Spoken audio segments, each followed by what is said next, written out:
लेके बाराती घरे बोलाइबा कि ना भाव कर खातर बोला। अरे बैंड बाजा लेके बाराती घरे बोलाइबा कि ना दुल्हन बने के मन करेला तू बजाइबा कि ना हो। दुल्हन बने के मन करेला तू बनाइबा कि ना हो।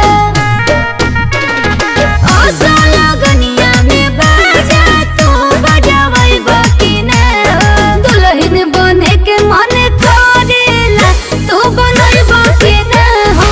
दुल्हन बने के मन करता तू बनाइबा कि ना हो।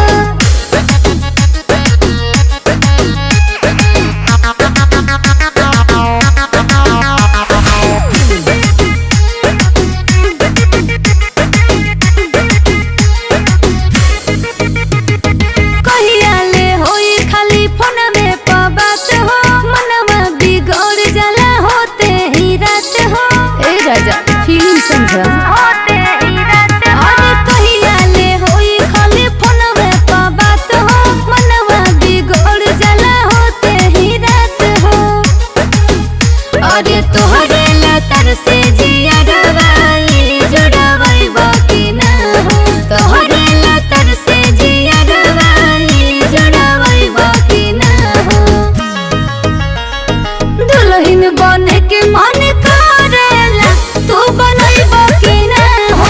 दुल्हन बने के मन करता तू बनाइबा कि ना हो।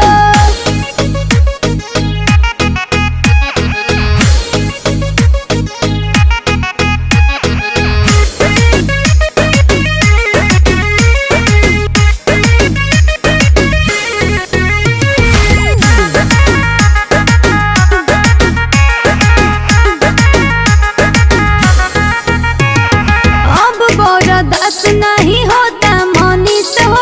रही रही तोहरा पे बरता खिस हो। पंडित जी से पत्र लिखवा लो। अरे अब बर्दाश्त नहीं होता मनीष हो। रही रही तोहरा पे बरता खिस हो। अरे कोरा सुते के मन करता तू सुतइबा कि ना कोरा सुते के मन करता तू सुतइबा कि ना दुल्हन बने के मन करेला तू बनाइबा कि ना हो। दुल्हन बने के मन करता तू बनाइबा कि ना हो। अरे बैंड बाजा लेके बाराती घरे बोलाइबा कि ना दुल्हन बने के मन करेला तू बनाइबा कि ना हो। दुल्हन बने के मन करेला तू बनाइबा कि ना हो। आशा लगनिया में बाजा तू बजाइबा कि ना दुल्हन बने के मन